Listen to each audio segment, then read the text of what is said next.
Good morning and Happy New Year. We are going to continue on with our book Wonder. We're going to read 3 chapters. Some are short.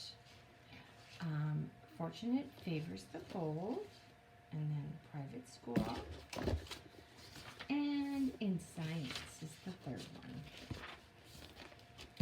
We are in the section that it's being given the Jack's perspective. So this is like the 4th part. And this is from the perspective of, or the point of view from Jack, his friend at school. Mr. Brown's December precept was, fortune favors the bold. We are all supposed to write a paragraph about some time in our lives when we did something very brave and how because of it something good happened to us. I thought of this a lot. To be truthful, I have to say that I think the bravest thing I could ever did was become friends with August. But I couldn't write about that, of course. I was afraid we'd have to read these out loud, or Mr. Brown would put them up on the bulletin board like he does sometimes. So instead, I wrote the lame thing about how I used to be afraid of the ocean when I was little. It was dumb, but I couldn't think of anything else. I wonder what August wrote about. He probably had a lot of things to choose from. Private school. My parents are not rich. I say this because people sometimes think that everyone goes to private school is rich, but that isn't true with us. Dad's a teacher and Mom's a social worker, which means they don't have those kinds of jobs where people make gazillions of dollars. We used to have a car, but we sold it when Jamie started kindergarten at Beecher Prep. We don't live in a big townhouse. Excuse me, Norman. Okay. We don't live in a big townhouse or in one of those dormant buildings along the park. We live on top floor of a 5-story walk-up. We rent from an old lady named Dohona Pedra, all the way on the other side of Broadway. That's code for the section north of the River Heights where people don't want to park their cars. Me and Jamie share a room. I overheard my parents talk about things we can do without an air conditioner one year, or maybe I can work 2 jobs this summer. So today at recess, I was hanging out with Julian and Henry and Miles. Julian, who everyone knows is rich, was like, I hate that I have to go back to Paris this Christmas. It's so boring. Dude, but it's like Paris, I said like an idiot.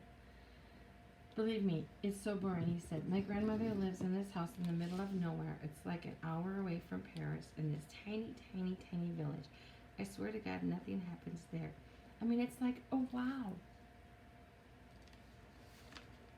I'm sorry, listeners. It's like, there's another fly on the wall. Look, there's a new dog sleeping on the sidewalk. Yippee.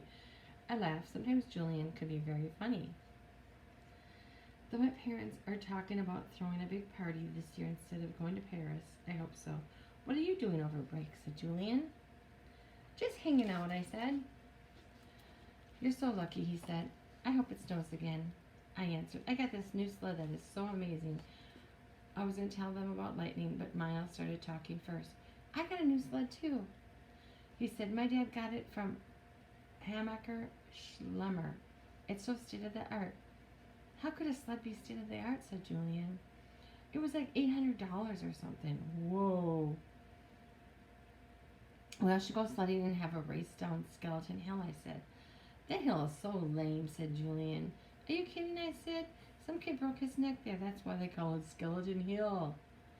Julian narrowed his eyes and looked at me like I was the biggest moron in the world. It's called Skeleton Hill because it was an ancient burial ground. Duh, he said. Anyway, it should be called Garbage Hill now. It's so freaking junky. Last time I was there, it was so gross. Like with soda cans and broken bottles and stuff. He shook his head. I left my old sled there, said Miles. It was the crappiest piece of junk. And someone took it, too. Maybe a hobo wanted to go sledding, laughed Julian. Where did you leave it, I asked. By the rock at the bottom of the hill. And I went back the next day and it was gone. I couldn't believe someone actually took it. Here's what we could do, said Julian. Next time it snows, my dad should drive us up to his golf course in Westchester that makes Skeleton Hill looks like nothing. Hey, Jack, where are you going? I started to walk away. I've got to get a book out of my locker, I lied. I just wanted to get away from them fast. I didn't want anyone to know that I was the hobo who had taken the sled. Now the last one, in science. I'm not the greatest student in the world, but I know some kids actually like school. But I honestly can't say I do. I like some parts of school like PE and computer class and lunch and recess. But all in all, I'd be fine without school. And the thing I hate the most about school is all the homework we get. It's not enough we have to sit through class after class and try to stay awake while they fill our heads with all this stuff we probably never need to know, like how to figure out the surface area of a cube, or what's the difference between kinetic and potential energy. I'm like, who cares?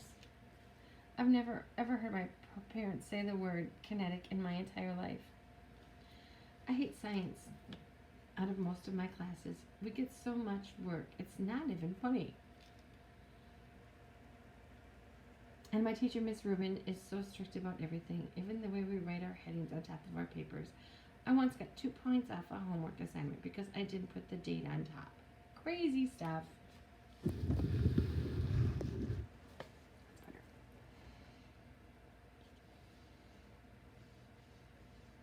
When me and August were still friends, I was doing okay in science because August sat next to me and always let me copy his notes. August had the neatest handwriting of anyone I've ever seen who's a boy. Even his script sneaks up and down perfectly with small, round, loopy letters. But now we're ex-friends. It's bad because I can't ask him to copy his notes anymore. So I was kind of scrambling today, trying to take notes about what Miss Rubin was saying. My handwriting is awful. When all of a sudden she started talking about the 5th grade science fair project, how we all had to choose a science project to work on. While she was saying this, I was thinking, we just finished the frickin' Egypt project, and now we have to start a whole new thing. And then in my head I was going, oh no, like the kid in Home Alone with his mouth hanging open and his hands on his face. That was the face I was making on the inside. And when I thought of those pictures of the melting ghosts I've seen somewhere where the mouths are wide open and they're screaming, and then all of a sudden this picture flew into my head, this memory. I knew what Summer had meant by bleeding scream. It's so weird how it just came to me in this flash. Someone in a homeroom had dressed up in a bleeding scream costume on Halloween. I remember seeing him a few desks away from me, and then I remembered not seeing him again. Oh man, it was August. All of a sudden, all of this hit me in science class while the teacher was talking. Oh man. I've been talking to Julian about August. Oh man.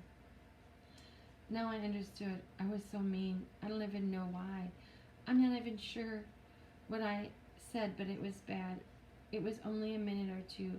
It's just that I knew Julian and everyone thought I was so weird for hanging out with August all the time. I felt stupid. And I didn't know why I had said that stuff. I was just going along. I was stupid. I am stupid. Oh God. He was supposed to come back as Boba Fett. I would never have said stuff in front of Boba Fett. Or was it Boba Fett? Boba Fett? But that was him, that bleeding scream sitting at the desk looking over at us, the long white mask with the fake squirting blood, the mouth wide open like the ghoul was crying. That was him. I felt like I was going to puke. So I remembered the time when he heard August's feeling and he felt really bad. But at least he knows what went wrong. More tomorrow. Have a good day.